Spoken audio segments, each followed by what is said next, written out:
تاریخ اسلام میں ایک ایسے صحابی رسول بھی گزرے ہیں کہ جن کو اسلام لانے پر ان کے چچا نے گھر سے نکال دیا.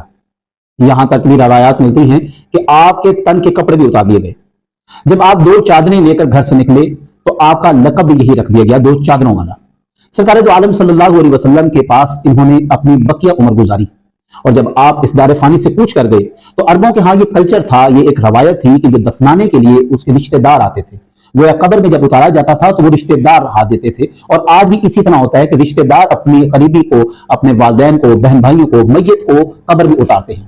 تو وہاں پر حضرت ابوبکر صدیق اور جناب عمر بن خطاب رضی اللہ تعالی عنہ، ان دونوں نے کہا کہ ہم ان کو قبر میں اتاریں گے.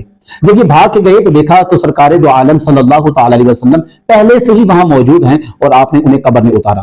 یہاں پر مختلف روایات ملتی ہیں، تاریخ بتاتی ہے کہ کئی اصحاب رسول نے وہاں پر یہ قسم کھائی اور کہا کہ کاش آج اس کی جگہ ہم ہوتے. سامعین محترم، اسلام کے لیے